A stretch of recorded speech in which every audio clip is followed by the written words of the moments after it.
Your authentic self is probably yourself when you're alone. And there's no judgment on you. You can be yourself. You can act yourself. You can think the way you want to think. And I think we lose that when we start to fear the judgment of others. I don't know anything about cars or cooking or gardening. I don't care. I never have. And I know that. It's totally fine. It doesn't bother me. Most of us are either natural leaders or natural students, and you got to learn which you should do and when. And it really comes down to self-awareness and honesty with self. What are your thoughts? Let's do it. There's Absolutely. Aim. I'm going to change the Aim. Screen. Boom. Look at that. We're back. Aim, what's happening? Hello. Hello. You ready to do it? I'm ready. Are you ready? Yeah, I've been ready. Okay. I'm in a huge shift in my life. How can I raise my awareness to who my authentic self is? Oh my goodness gracious. That's tough. Alan, go ahead. You have to reflect on where you're faking. I think contemplate where you're faking. Contemplate where you're not at 5. Again, the drive to 5, re-explain it because this is a repurposed Q&A. The low end of drive to 5 doesn't believe they're good enough. They're too afraid to get a mentor. They have low self-worth. The high end of drive to 5, the 10s of the world, they have inflated self-worth. They think the world of themselves, and it's not based on real merit. They don't even think they need mentors. They don't need guidance. They don't need to read books. That's the inwardly arrogant. Where are you not at 5? I've asked Kevin this question before. I've asked him, where am I being arrogant? Where do you think I'm above 5? And by how much? And I remember one time you told me, you said fitness. You said, I think that you think you're ahead of where you really are in fitness. And honestly, in hindsight, I don't know if that was true, or I know that I was jeffing for sure. But there have been some times where Kevin's helped me level set of like, and then I asked him this might have been almost a year ago now. I remember one time when I asked you, you're like, honestly, I don't think anywhere, you know, and maybe a little bit here. We use the scale of like, where are you at? Okay, 7. That means it's a little inflated. 6, you're a little bit of ego here. There's something referred to, psychologists refer this as cognitive dissonance. Cognitive dissonance is what you think you are versus what you actually are. If you want to be as authentic as possible, that distance between what you think you are and what you really are needs to be very much the same thing. Just remember, in the future of what you're capable of is a whole different thing. If you're only basing what you're capable of based on the now, that's a mistake. So if you want to be authentic, there needs to be no cognitive dissonance. I would say review your interactions, review your activities, review your feelings. You ever do something and look back a few minutes after you do it and say, that wasn't me. That's not me. I'm not proud of that. I would check in with the things that you're either embarrassed about, disappointed about, proud of, the stuff that you want to tell people, the stuff that you don't want to tell people. I think that's your authentic self. Your authentic self is probably yourself when you're alone, and there's no judgment on you. You can be yourself. You can act yourself. You can think the way you want to think. And I think we lose that when we start to fear the judgment of others. We did an episode on that today. So I would say that check in with your activities, check in with what you're proud of, check in with what you're ashamed of, check in with what you're embarrassed about, what you're excited about, what you're not looking forward to. That's your authentic self. And finding yourself is one part, and then staying yourself is a whole nother. We could do a completely a whole episode on that. So, but finding yourself is you being alone with yourself and asking yourself the tough questions. I really believe that. How do you know when you are a leader or a student in a room when, in general, you have lower confidence in your abilities? My goodness gracious. What a great question. You have to look at, and this is difficult, and this is a rabbit hole too, but I think you have to look at, number one, the results of the other people in the room, and that's dangerous, and I know Alan might speak to that, but I think you also have to trust your intuition even if it feels wrong. Even if it feels wrong, you should trust your intuition and say, okay, who has the highest awareness of anybody in this room based on the amount of studies and based on the results that we have?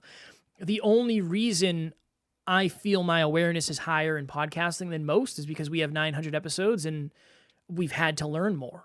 So I just feel that, and again, I still have days where I think people know way more than I do. Even people way behind us, I still have those days. So I think you have to ask yourself that question. who has the highest awareness in the room? What proof would I search for that would tell me that? And how do I be confident enough to take the leadership role when those answers are me? Yeah. So you should be the leader when your awareness and your abilities are the highest. And one of the things the NLU team knows is that I care deeply that the right person is in the right position. And I don't mind. So when I go to the gym with Kevin, I usually let him lead. I don't think I've never not done that, actually. No, I don't think so. Yeah. But it makes more sense. I can learn, and we're going to get a better workout. And that's the role he should play. He's been in the gym more frequently and is stronger. But there's certain conversations we just had about finance prior to this episode. He should not lead, and with love, right? Of course. It's just I have more. It's like this. Let's use an analogy here, and hopefully this lands. I'll just use math. So math is cumulative. Everything is, though. So there's algebra, there's pre-algebra, there's algebra 1, there's algebra 2, there's geometry, there's trigonometry, there's pre-calculus, there's calculus 1, there's calculus 2, there's differential equations, there's linear algebra, there's discrete mathematics, there's statistics. The analogy is this: I can't teach someone calculus if if they haven't taken algebra 1. And so you have to be aware of who's the person who should be teaching calculus. And I'll give one quick story here.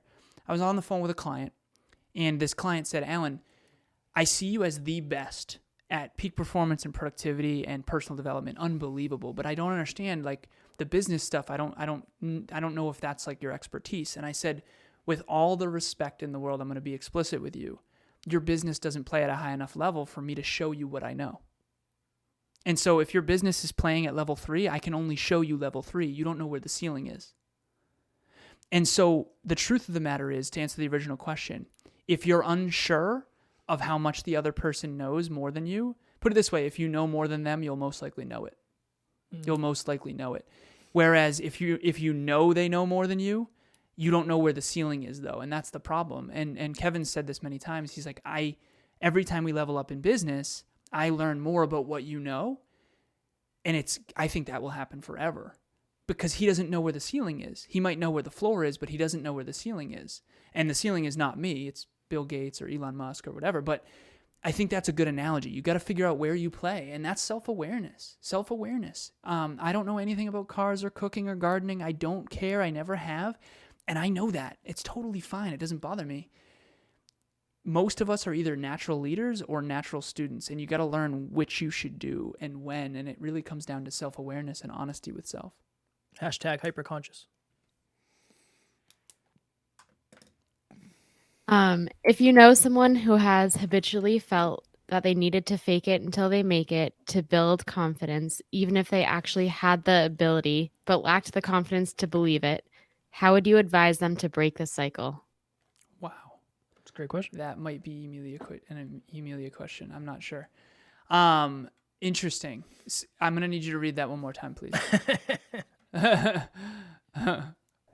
Okay. If you know someone who has habitually felt that they needed to fake it till they make it to build confidence, even if they actually had the ability but lacked the confidence to believe it, how would you advise them to break the cycle? That's a Bianca question, I think. B, and if it's not, I apologize. Is it not? It's Emilia? Neither? Okay. Never mind. I thought it was. Okay. Whoever asked this question, love the awareness. Okay. What you'd have to do is just decide in advance that you're going to overcorrect your conditioning. So your conditioning in this question is faking it till you make it. Most likely your culture or your upbringing was around a lot of fakers or pretenders, is what I call them. You're going to have to overcorrect by doing extra work behind the scenes so that you can actually be confident. So Kevin does this really well. He'll over-prepare. He'll prepare more than me on everything. Mm-hmm. And if he and I show up to a speech, he's going to appear to be a better speaker at times when in reality he put in 10 times the work. Not on the aggregate, but like before the actual speech. And I'm working on that.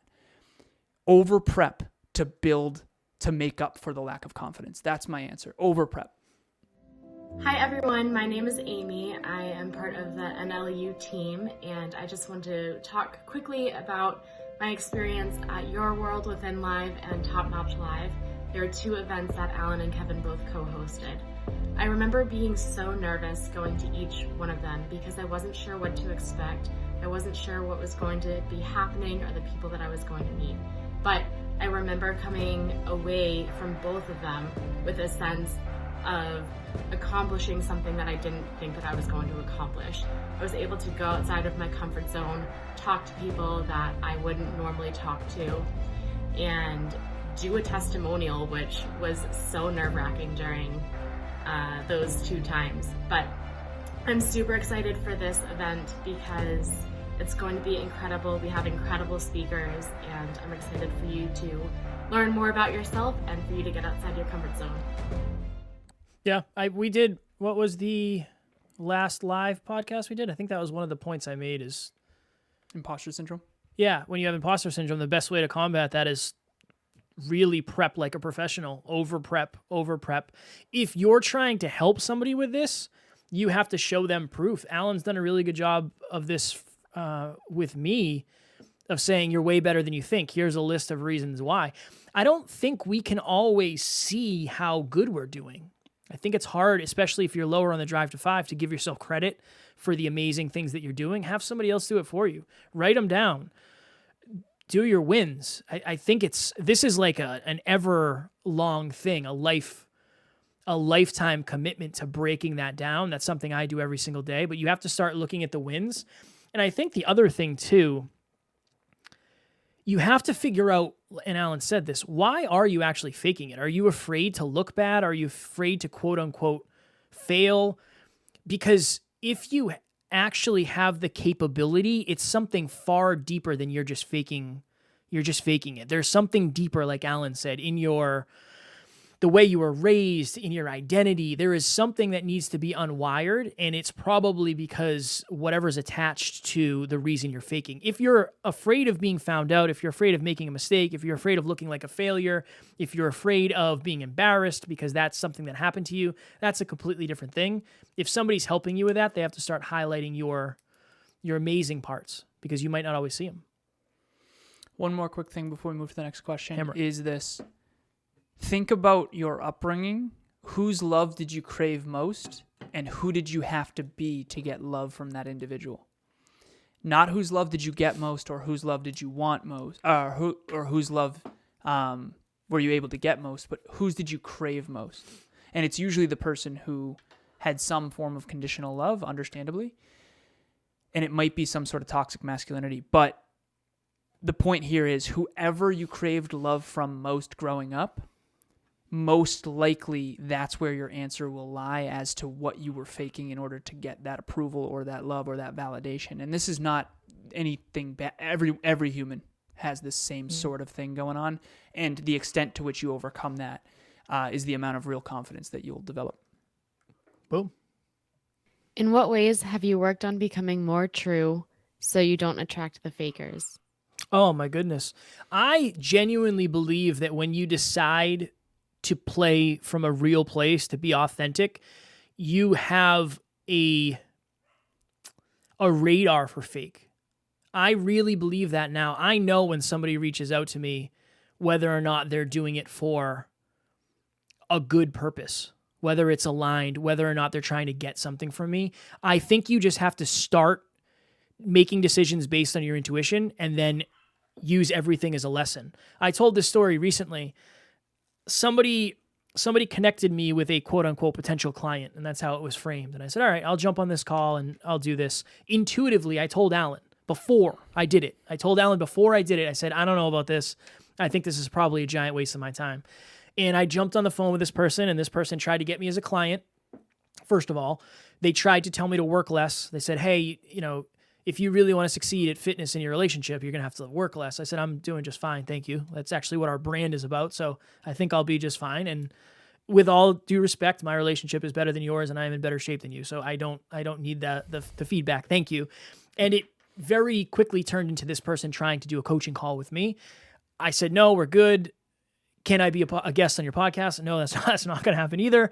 And it became very clear. So I didn't trust my intuition, and then I got a lesson on why I should have, and now that's dialed in. So yes, you have to go with your intuition. If your intuition's wrong, recalibrate it, and it is that forever. But I think you do have to break a couple eggs in order to understand what's right and what's wrong. My answer is you, and that's fire, Kev. I couldn't agree more. that. And you got to try to sniff this out more and more and more. And as you get older and wiser, you will get better at this. I definitely have. In hindsight, biggest mistake of my life was allowing pretenders who didn't have real merit to guide me. Won't let that happen anymore, or at least I'm getting better at it. But you have to be willing to have a level set conversation. So, for example, let's say I'm a brand new podcaster and I've never podcasted in my entire life, right? And I can think of someone who would do this. They would have all these really strong opinions, and they'd talk to Kevin as if they're the best podcaster ever, and they're going to be amazing and blah blah blah. Kevin has 900 episodes.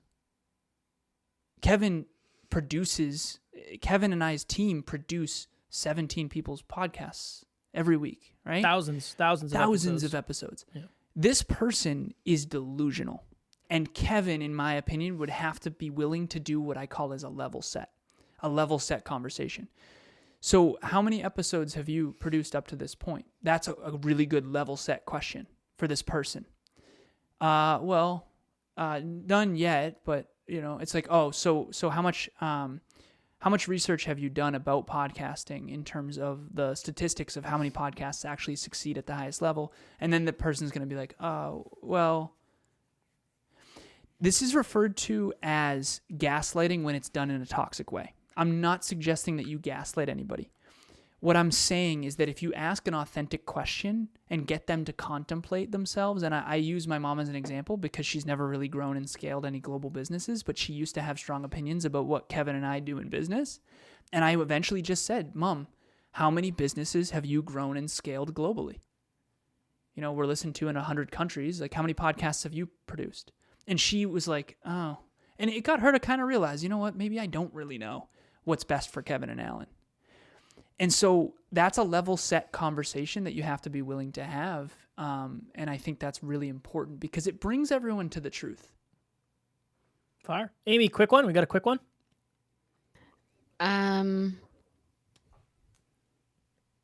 Yeah.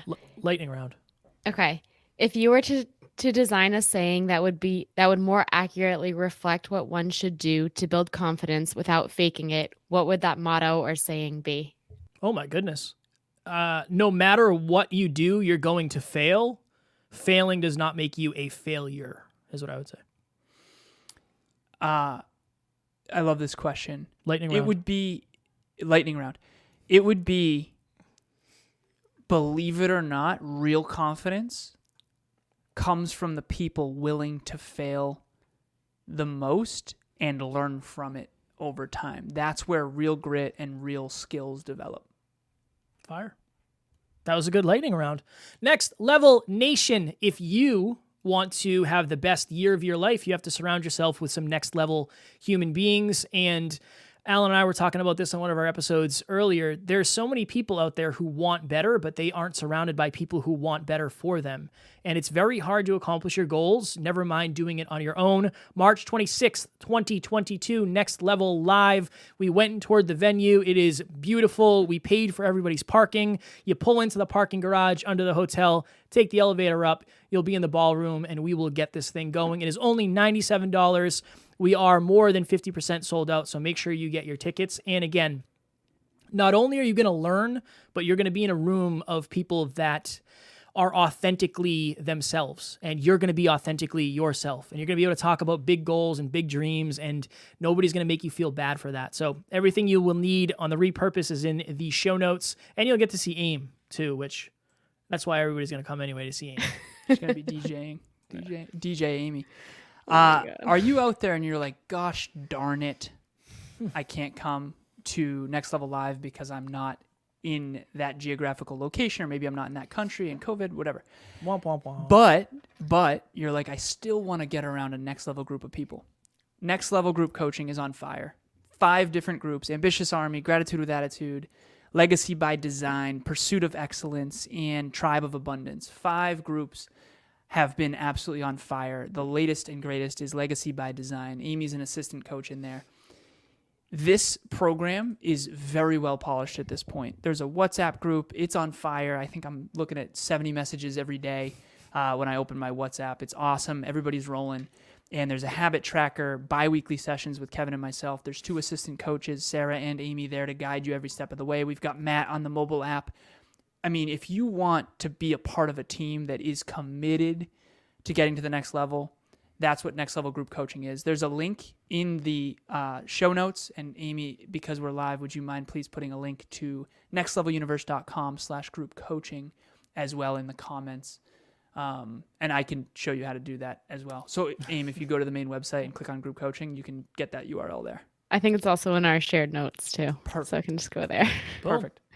Strong work. Next Level Nation, as always, we appreciate you. Grateful for each and every one of you. Couldn't do it without you. And at NLU, we do not have fans. We have family. We will talk to you all tomorrow. And we appreciate you joining us live. Everybody say bye. Bye. Bye. Please reach out.